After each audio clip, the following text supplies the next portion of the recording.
History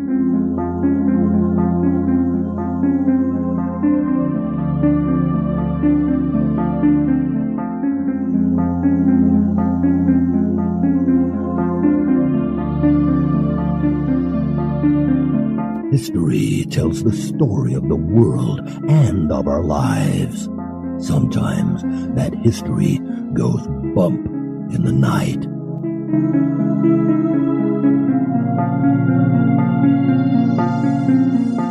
Broadcasting from the center of Oddity and the supernatural in Central Florida, it's the History Goes Bump podcast. Hello, you spooktacular people. Welcome to this 338th episode of the History Goes Bump podcast, Ghost Tours for the Theater of the Mind. I am your host, Diane. And this is Kelly. Hey, Kelly, today we are going down to Australia. Awesome. And we don't have to make that, 24-hour flight to get there? The one that you'd have to be drugged up to get on. Yeah, to get me on a plane that long. Maybe it'll happen someday. Our location was suggested by our listener, Jenni Watt, who also is an executive producer. And this is Old Tailem Town.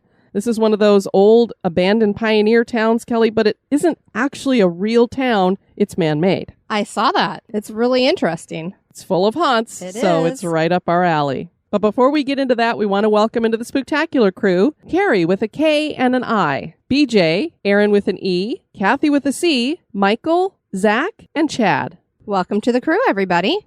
And now, this moment in Oddity.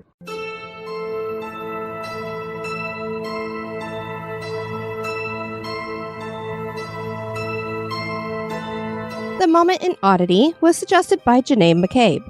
Buddhism is a religion that has been practiced all over the world for centuries. It is based on the teachings of Buddha, who was actually a man born into royalty and wealth. He went off to find the meaning of life and ended up renouncing his former life and becoming a poor monk. To honor Buddha, many statues have been made and placed at various sites. Some are large and others are tiny. One of the largest is a 9-foot-tall, 5.5-ton statue known as the Prafata Maha Sawani Patimakon, and that was a mouthful. I apologize if I mispronounced. Today it sits on an altar at the temple of Wat Trimit, Bangkok, Thailand. Scholars believe it was made in India and features an egg-shaped head that is a style from the 13th and 14th century and has long earlobes representing his royal birth. A flame at the top of its head represents spiritual energy. For many years before arriving at this temple, the statue, which was covered in stucco, sat outside underneath a tin roof. In 1955, it was decided to move the Buddha inside of a new building in Bangkok. Unfortunately, during the process, the Buddha was dropped, and that is when an amazing discovery took place. The Buddha was not made from stucco. The stucco had been placed on the exterior probably to hide what the Buddha was actually crafted from, and that was 18-karat solid gold. This all happened near the 2,500-year anniversary of Buddha's death, and followers believed this was a miracle. Miracle or not, finding solid gold hidden beneath a stucco exterior certainly is odd.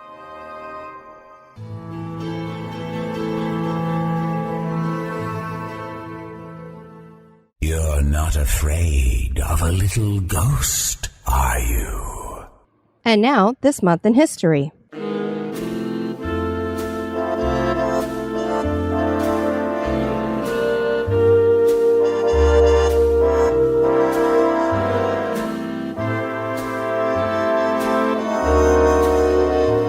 In the month of May, on the 16th in 1900, Mafeking was relieved. The siege of Mafeking started in October of 1899 and lasted for 217 days.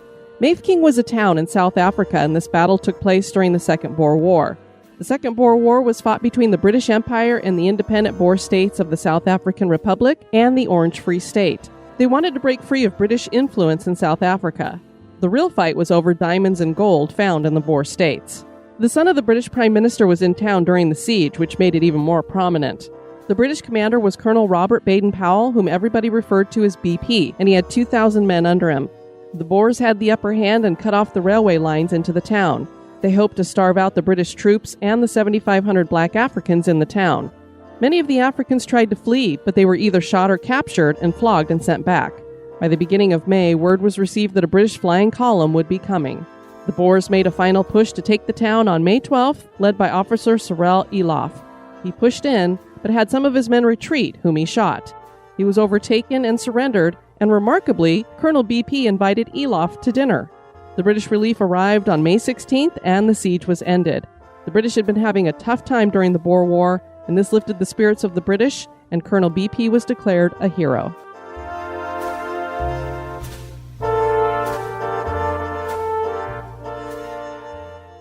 South Australia is said to be the most haunted state in Australia, and within that state is said to be one of the most haunted locations, Old Tailem Town Pioneer Village. This is a unique man-made village in Tailem Bend that is a compilation of buildings, old cars, antiques, and artifacts. There's so much history reflected in these elements, but there is something else as well. Spiritual energy radiates from the buildings, and many visitors have stories of unexplained experiences.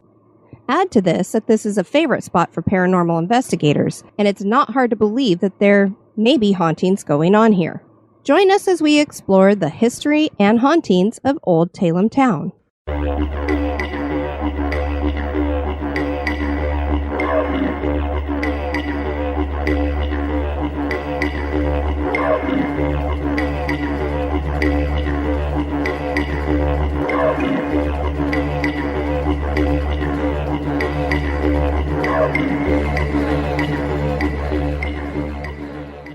South Australia wasn't colonized until 1836, and when it was founded, it was the first area not settled as a penal colony.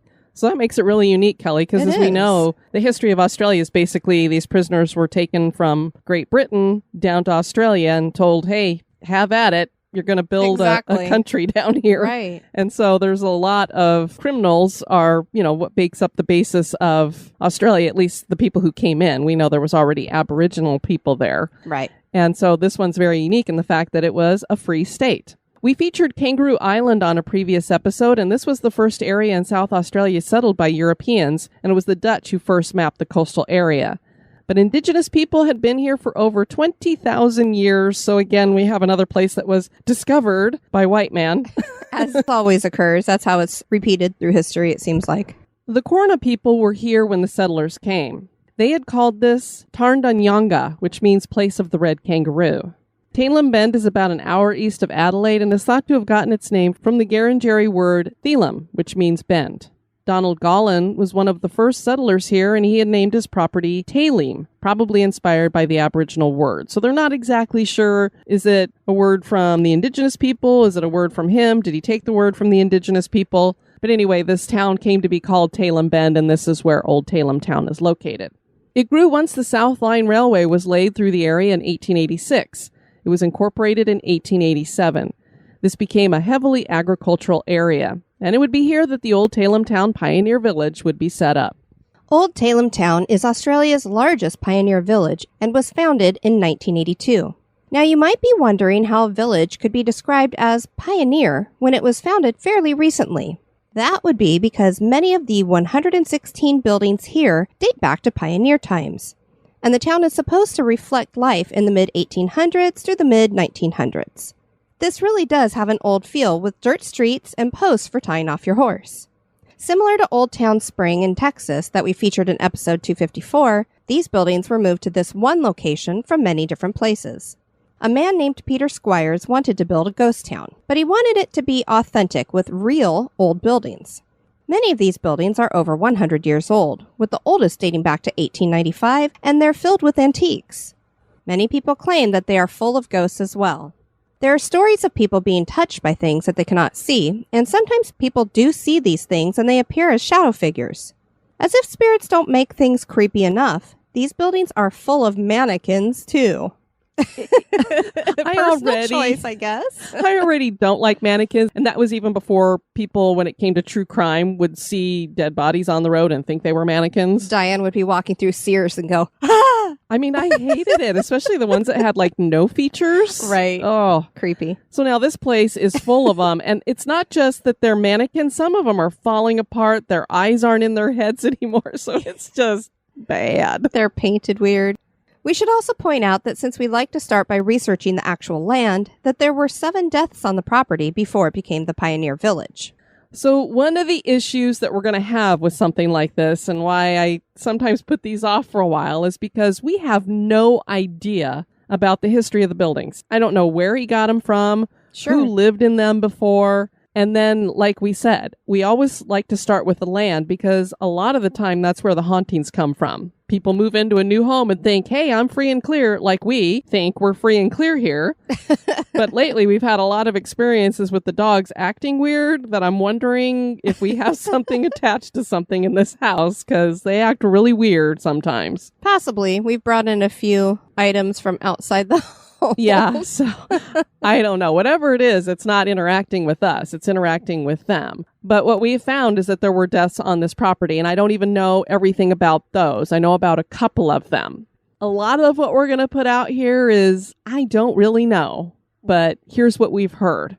And I want to tip my hat to Adelaide's Haunted Horizon. This is the ghost tour if you're in Adelaide to take. And they not only do stuff in Adelaide, but they take people over to Old Tailem Town, and they are the tour guides for this place too. You can go there during the day and do your own self-guided thing. But if you want to get in there at night and do a tour or do an investigation, that's who you're going to go with. And I watched a million, not quite a million, but a lot of their videos. I told you 1,000 times never to exaggerate. So that's where we're going to get a lot of this information. So I want to make sure that I give them a tip of the hat. Yeah, major props to them. They did a great job in everything that I watched. Yeah, so I would say that they are the experts on this place. Also, I don't know how many of you follow Amy's Crypt, but she goes to all kinds of abandoned places, haunted places all around the world and makes videos and such. And so I also watched the couple of videos that she did here, and we'll be talking about that as well. So both of those, want to give them a tip of the hat for some of the information that we have here.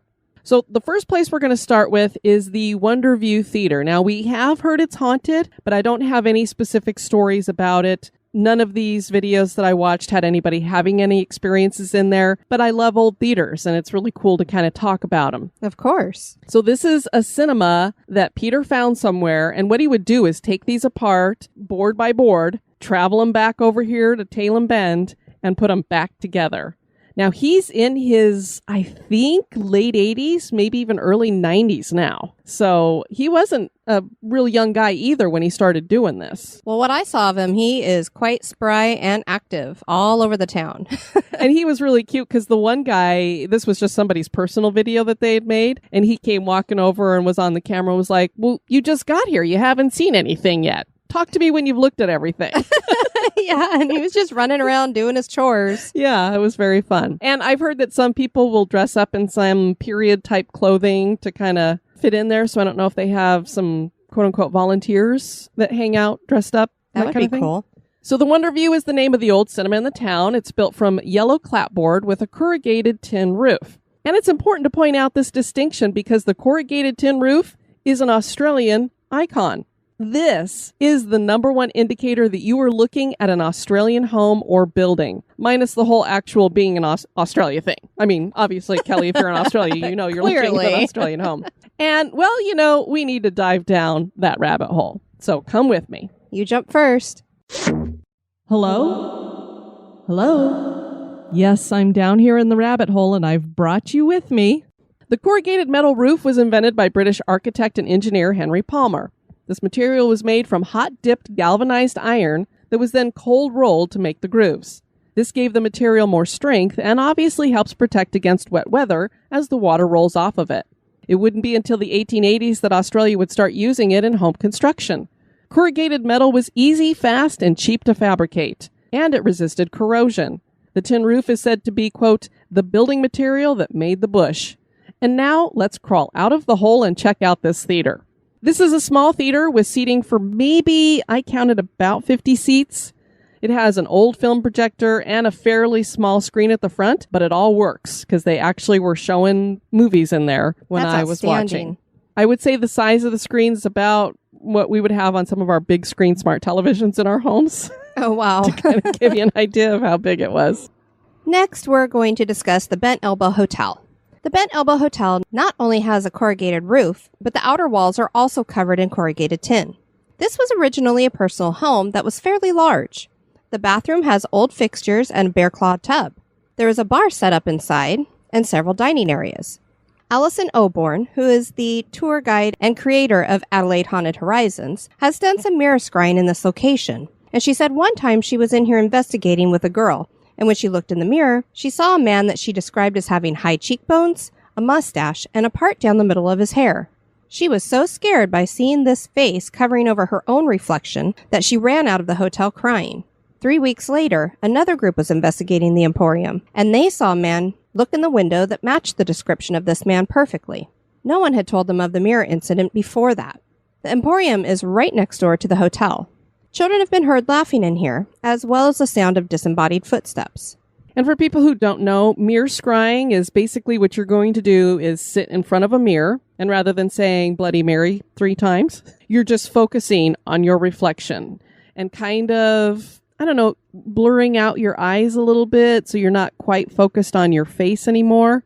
And so she just kept looking into this mirror, and this is what she saw. Now, I watched a video that Amy's Crypt had made, and her partner, who's named Jared, was trying the same thing, and he said he had the same kind of experience where he saw this male face over his, but I don't give that a lot of credence when you already know the story kind of thing. But True. This is a woman who was just on a tour, sitting in front of the mirror, and all of a sudden she got up crying and ran out. And Allison's like, what's wrong?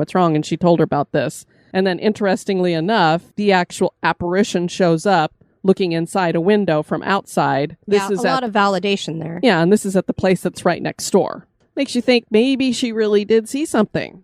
They have a school here, of course. It doesn't look anything like you would think an old schoolhouse would look like. It's just another one of these buildings. A lot of these buildings all look very similar, and almost all of them are made out of this corrugated metal on the outside. And what was that one place that we were watching? They had the corrugated tin roof on top, but then they had some other kind of material that was dipped down underneath the roof. Right. I'm trying to remember what they called it. I can't remember either. It was essentially, it looked like maybe a leather or some type of sewable material that was pieced like a together. tarp It was almost stitched together, and I believe it was filled with something between that piece of material and the actual tin roof, and they said it helped insulate. Keep it cool and stuff. Yeah. Because as you can imagine, a tin roof, it's going to radiate heat. The school is fairly small as well, and it has these individual desks in it. Adelaide Haunted Horizons decided to do an experiment in here, and apparently they've done it quite a few times. This is something they like to go in there, and what they do is they have the people that are on the tour all sit in their individual desks like they're students. They ask for a volunteer, and this is going to be the person who's going to get caned I know. when they ask a question and don't get a right answer. They turn on the spirit box, and then they'll ask a mathematical question, some other kind of question like the capital of some place or letters of the alphabet, that kind of thing. And they literally have a short, it's about, I'd say, 1.5 foot long cane, which would be like a nun running around with a ruler slapping your hands, and the person would put their hand out and they would smack it. Now, they weren't beating them, obviously, but I'm sure it was a little bit of a snap. Cracks. So we watched a couple videos of this, and I actually have a link to the best video that they had, because as you know, we've discussed the spirit box several times, Kelly, and both you and I are not huge fans of it, not only because it's a very kind of irritating kind of noise, right? But we don't necessarily trust everything you get from it. But when we watched this video that I have a link in the show notes to, it was like, whoa, okay, so the spirit box may be giving you some real stuff here and there. Yeah, definitely. I mean, the words coming through, the numbers and so forth were very clear. Yeah, so what happened is in this video that I posted here, you've got Allison and another one of the guides. His name is Ash, and they're playing the teachers, and they're holding the cane, and they decided to start with some mathematical questions. They asked what 1 + 1 equaled, and the spirit box said 5. So you could see the guests going, oh, no, why'd you say 5? They got a little swat on their hand. This was a guy, so he got a swat on his hand. He's like, ow! So then they asked what 2 + 2 was. Yeah, I don't think it was ow. I think he swore. I think he did too. And the box, clear as day, says 4. It sure did. Then they asked 3 + 3. And you hear it clear as day, say 6. Now, I couldn't tell what age the voice was. It sounded young to me. It did sound young to me too. Then they tried 4 + 4. This one took a little bit, and the guy kept sitting there going, come on, you got to answer. They're going to cane me. Give them an answer. What's 4 + 4? But clear as day, the box says 8. Then they switched to the alphabet and asked for the 4th letter of the alphabet. And again, very clearly, the answer was D. Yeah, it was pretty incredible. It was very, very, I was just like, whoa. And this is not stuff that they show on regular TV. You know, this is the stuff that should be on TV, because that to me is legit because you have a guy who's sitting there. He's just a guest on a tour, so he's not playing anything. And he's sitting there going, come on, get the answer, get the answer. I don't want to get caned again.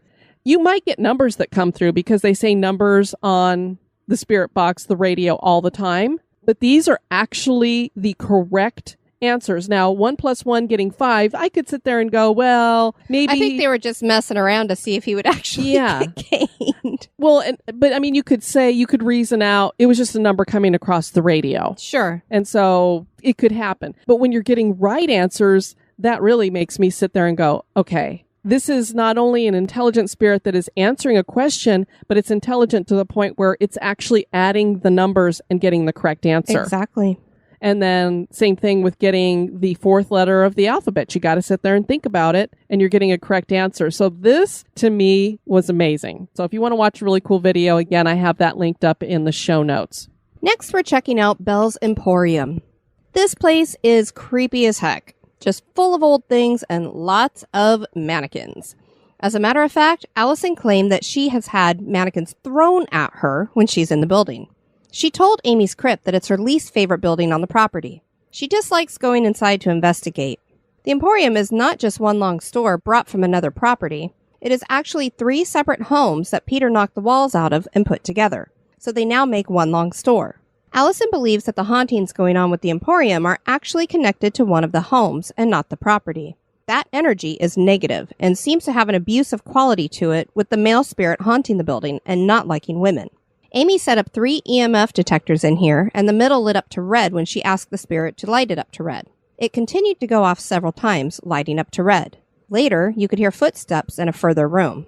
You could hear them several times, and then there were many loud bangs and some tapping. Of course, there could have been an animal or something making those noises, but the footsteps were intriguing. And I like the investigation technique, not only of Amy's Crypt, but also Allison, because they immediately tried to debunk what they were hearing and were like, right. Allison was asking if it was one of their other tour guides that they had around, and there was like nobody back there. She would go and check and wouldn't see anybody. So it's not like somebody was playing around and walking through the Emporium. And this place, like we said, it is creepy because it literally is full of mannequins I know. everywhere.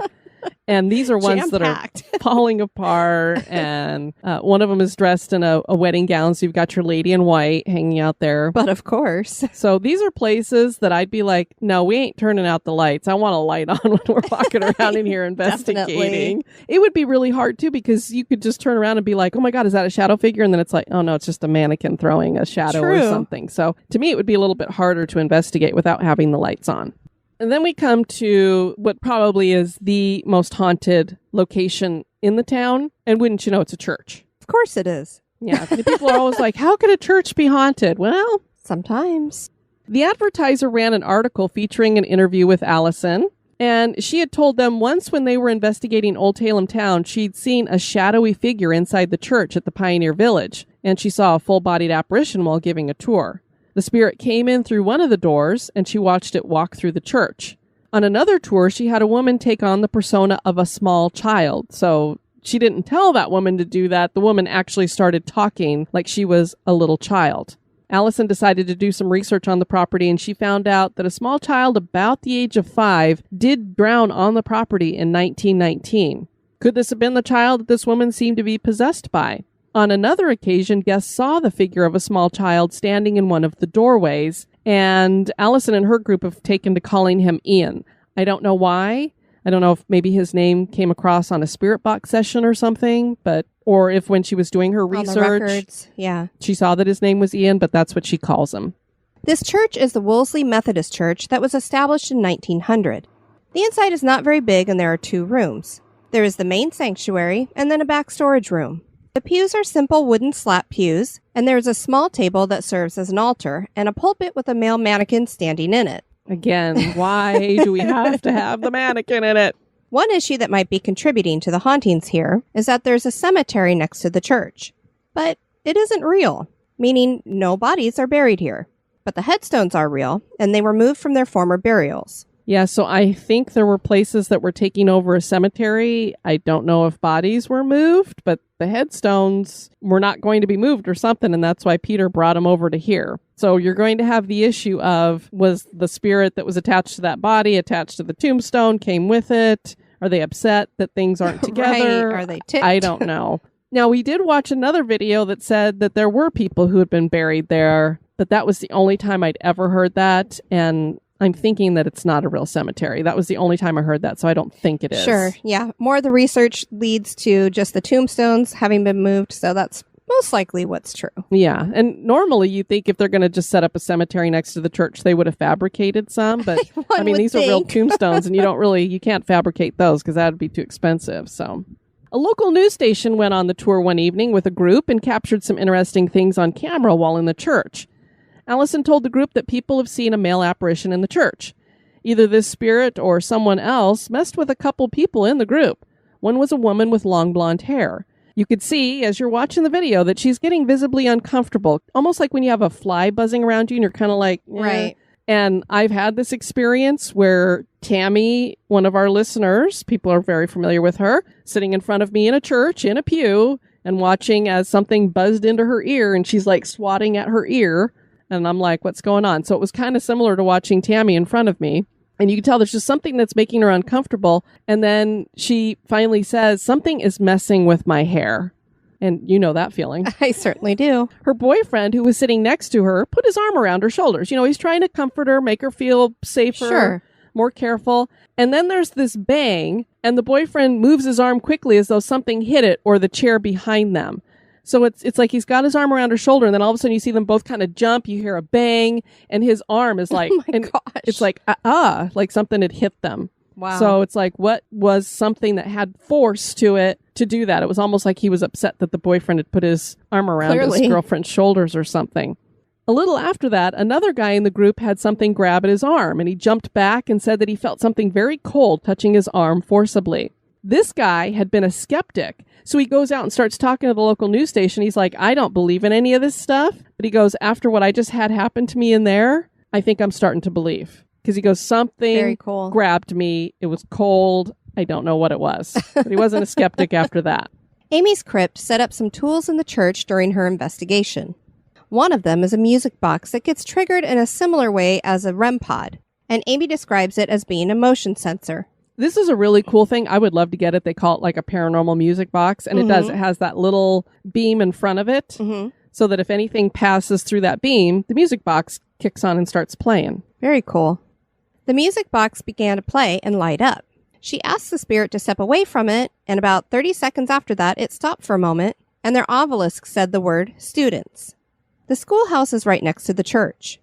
Then the music box started up again, but it played in a stuttered kind of way, turning off and on repeatedly. For the music box to stutter in this way, it means that something's stepping in front of it and then back, or crossing back and forth repeatedly. We envision a ghost being fascinated by this gadget and playing with it. Maybe a child? Or you and I, pulling pranks with these people. Certainly. Or never seeing, because this is a gadget that I'd never seen Brand used new. before. Yeah. So you could just see like somebody stepping in front and going, oh, it plays when I do that. And then ding, ding, ding, not even paying attention to the investigators, just going, oh, that's kind of cool. We definitely need to get one. Yeah. Especially since we seem to attract child spirits. The group also had a REM pod that started going off after the music box. The obelisk also said the word pray, which seems relevant since this is a church. They placed a flashlight on the altar and it lit up about halfway through their investigation and stayed lit.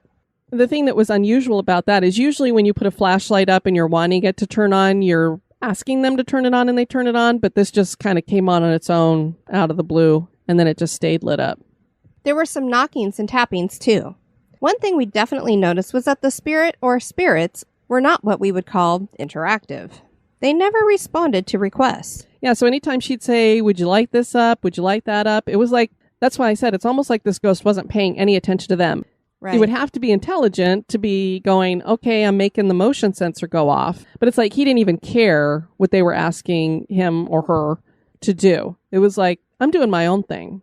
I'm going to turn on the flashlight when I want to. No, I'm not going to turn it off when you ask me to. No, I'm not going to step back over to the REM pod when you ask me to set it off again. I'm not going to turn your EMFs on and off or whatever. Because she constantly was asking it to do things and there was nothing that was going with what she was asking. Spirit may have just been over it. I like it when that happens, though, too, because that shows you, again, it makes me a little bit more of a believer. Because I'm like, if somebody wants to make a video that says, wow, look at what's going on here, we've got all this stuff going on, you're going to want it to be responding to you. Because that's like, look, it's doing things on command. Isn't that cool? When it's doing its own thing, it'd be kind of like if you're doing a movie and the actors and actresses just start doing improv and doing their own thing. Right. You'd probably be really frustrated. So I would think most people, when you're making something you want to put out to the world, it behooves you to have them actually, yeah, I'll turn the flashlight on when you want me to and turn it off when you want me to. I know based on personal experience, it's cooler when they do it when you ask them to do that. Definitely. But I can imagine also having tours come through all the time that I might get a little fed up. Yeah, I like them having their own autonomy and going, no, I'm not going to. I watched another video recorded about 8 years ago during a ghost tour that Allison was leading. She was telling the group about a weird ball of light that had appeared and moved about the church. All of a sudden, there was a tiny light anomaly that appeared to be floating around Allison's head. It wasn't the kind of light that a flashlight would throw. It was misshapen and had this luminescent look to it. It lasted for maybe 10, 15 seconds, something like that. But it wasn't like somebody putting a flashlight up there and it was doing something on her face. Interesting. Another video made during a tour has several of the guests saying that they are feeling cold spots, and then everyone gasps and jumps and looks to the back of the church, indicating to us who are watching that they're having a shared audible experience. So I thought that was really cool because you're just seeing these people all looking up front while she's talking to them, and then all of a sudden they all go and look back behind them. Yeah, that's always interesting. It gives quite a bit more validation. And what had gotten their attention is that it sounded like somebody was coming into the church, but it was a kind of a banging way. It's not just hearing the click of a door or something. It happens again a few minutes later, and it definitely sounds like somebody is opening the door, but in a very loud kind of fashion, enough that it would startle people who are focused on what they're doing. There was another, like an assistant guide or whatever, and she went back there both times and looked out the door to see, is there anybody out here fooling around or anything like that? And there was nobody there. The also fun thing was that there were 3 people who were sitting in the front pew, and I noticed the guy on the one end. He got up and he goes to the aisle and starts pushing the guy that's on the aisle. You know, you move over. And then the girl that was sitting next to him is like, no, I don't want to move over too. So the 3 of them are practically sitting on top of each other near the aisle because the one guy, something must have spooked him. Yeah, definitely. That he moved up there. Nobody talks about what's going on, but I'm just watching the video going, something's going on with that guy. Right. He doesn't want to be over there. And she's like, no, I'm not going over there either. I'm not scooting. Someone also felt their hand being touched. And then during another tour, a man in one of the pews is filmed jumping as though startled. And when asked what happens, he claims that something hit his hand so that it bounced off the pew in front of him. And when they replayed the tape, you could definitely see that his hand, it's just kind of dangling there. And all of a sudden it flings forward really fast. And he seems to be legitimately startled. Like somebody took his hand and just moved it forward and banged the pew. So first of all, it would kind of hurt. Yeah. He was a guy that, I don't know how I would describe him, but, you know, like your typical father who, I don't want to do this, but the family wants to do it kind of thing. That's what he looked like to me. So this is probably a guy who wasn't really into this thing. And all of a sudden he's like, what the? You just hear this bang and see him moving around. And it's like, what's going on? Yeah. Yeah. And He probably, they were probably picking on him a little bit. The spirits. It could be. He probably rolled his eyes a few times and they're like, I'll show you. There are many other buildings here, from a blacksmith shop to an auto repair shop to a bank to an undertaker and other outbuildings. Not many of these buildings have haunts connected to them. There are spirits that seem to roam the streets all over, like one that people have taken to calling Ted. There are incidents that happen on the streets too, like a tour guest who is scratched on the neck, leaving behind visible marks. And I'm wondering if Ted is the guy who has the high cheekbones. Possibly. Deanna Turner-Reed tells of her experience at Old Tailem Town on the Adelaide Haunted Horizon website. During our visit to Tailem Town on Saturday night, hosted by the fabulous team from Adelaide's Haunted Horizons, my partner and I split from the main group and went with Anna to start investigating the church. Not too long after we started, my partner Adam had the sensation that his airways were being cut off. He started coughing and his voice went scratchy. The feeling soon subsided and we continued on our investigation. A little time later, Anna and I both saw a dark, solid figure in the back room of the church. A little time later, I saw at the back of the church a tall, dark figure, but only the waist up. Which is really creepy because that same church that I'm just mentioned that Tammy and I were in, this was in Alton, Illinois. Right. That's one of the hauntings that they have there, and they actually captured a picture of it, and it's this figure from the waist up, and that's all you can see, and it's, wearing a shirt and tie and that kind of thing. Definitely a male build, and in the same area as a dark figure was seen on Easter weekend. I looked directly at him, and when I turned my torch on, he was gone. Sometime later, when Allison went looking for her car keys, I joined her on a walk around the town to try and find them. We heard footsteps several times, voices, and even a whistle as if calling a dog. I also had the feeling that there was someone walking towards us, and as if I had to move out of the way or I'd walk into them. Then sometime later again, we were all in the church. We were talking about the dark figure in the back of the church and whether it was an angry spirit or not when I started getting extremely hot and started feeling very angry toward everyone and a feeling of disdain towards them. When my partner asked me if I heard the noise behind us that everyone was talking about, I had the strong feeling that I wanted to tell them all that they were a bunch of bleeping idiots. Wow. Good grief. Yeah, Makes you I'd say wonder a little if- bit angry. Yeah, makes you wonder if something kind of jumped in on her a little bit there. She said this is certainly not in my nature or something that I would normally feel in that sort of situation. It took leaving the church for the feeling to go away. I mean, they were asking if the spirit would possibly be an angry spirit or a bad spirit, and then all of a sudden she's getting those overwhelming feelings. I would say it was definitely related to that. So out of all of these buildings, I definitely would have to say I agree that the church seems to be the most haunted location. I don't know any of the history behind that church, if something had happened there, if this is just wherever they put it on the ground. Yeah. I mean, you can't follow up on the history because they came from all different places. Yeah. Or if it's something because those tombstones were moved there. Right. Could be. Many claim that this old man-made pioneer town is the most haunted location in South Australia. Is Old Tailem Town haunted? That is for you to decide. Well, it sounds like a cool place to check out. And one of the things I've heard about it is that it's really neat because even though these all came from lots of different places, they all look like they go together. And when you look at it, They it really looks do. like it was a town at some time that just has been abandoned. Right. He did a fantastic job picking the individual buildings and then how he placed them. And the way everybody describes it, they say that it shows life back in the mid-1800s, late 1800s, but there's a bunch of vehicles there that are clearly from like the 40s and stuff. Right. 'Cause That's there's true. a ton of vehicles on the property too. So I'm like, Kind of eclectic. yeah, when I described it, I'm like, I'm going to say it's life up through the mid 1900s too, because that would Right. be a more accurate description. When you go into the stores, they have props in it from that time. Also, I watched another video where women were going through this place that had a bunch of books and magazines in it. And the magazines were from like the 80s and that kind of thing. So for us, it was still kind of going back into a time Right. capsule. Right. But it wasn't like going back to reading mid-1900s magazine or something. We want to encourage you guys to check out our website at historygoesbump.com. And if you want to send us some feedback, you can do that at historygoesbump@gmail.com. I wanted to share something that Jennifer DeGood had posted into the Spooktacular crew. She said, so thoughts while listening to past and present HGB episodes. Does anyone else think that the children ghosts seemingly present at all these asylums may be the spirit going back to a time they felt the most happy or safe? I've been wondering that for a while listening to episodes. I can imagine that if I was stuck in a place that I didn't like, I'd want to revert back to a time before it all went wrong, similar to people who have experienced trauma revert back to younger selves. Interesting theory. I thought it was a great theory. Yeah. People say, do you get to decide what age Right. you are when Right. after you pass on to the afterlife? I would hope that you're not the decrepit 90-year-old who's having a hard time walking around. Exactly. Do you get to decide, hey, I felt like I was in my best in my 30s or my 20s? Maybe that means that we can pick our outfits too. Exactly. Do we get to pick our age? Do we get to pick our outfits? And the other question is it fluid? Today, Right. Can you change it? yeah, today I think I'm going to be 5-year-old me. And then the next day I think I'll be 20-year-old me. And then the next day, maybe I'll be 50-year-old me.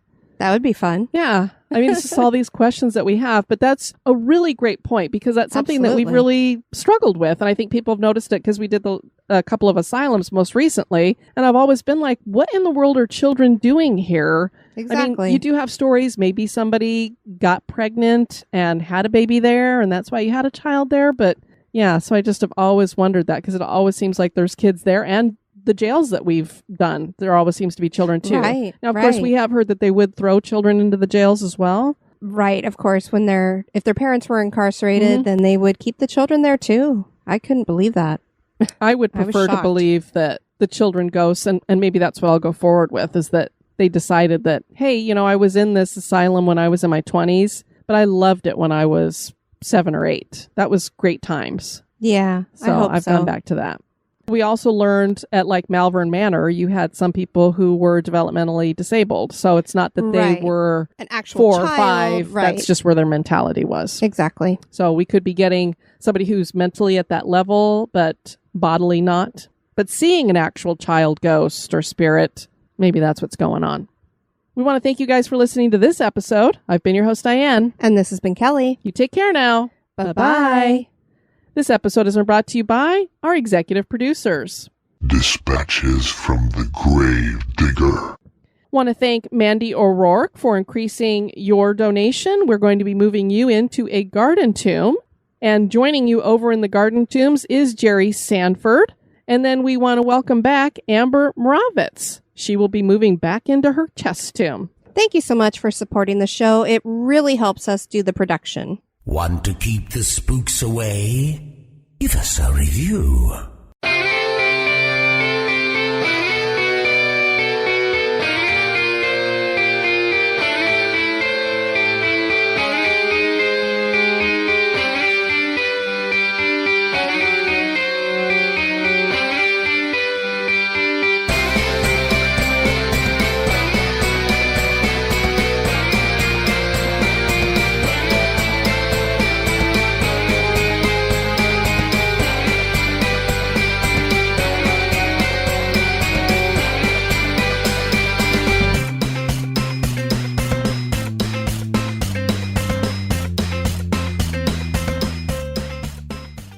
A flame at the top of its head represents spiritual energy. Energy? Energy. What kind of an accent is that? I don't know, but I had no coffee, so I had no energy. And is thought to have gotten its... And is thought... And... Try it again. This really does have an old feel. With feel? An old feel. An old feel. Yeehaw! This really does have an old I want to do it again.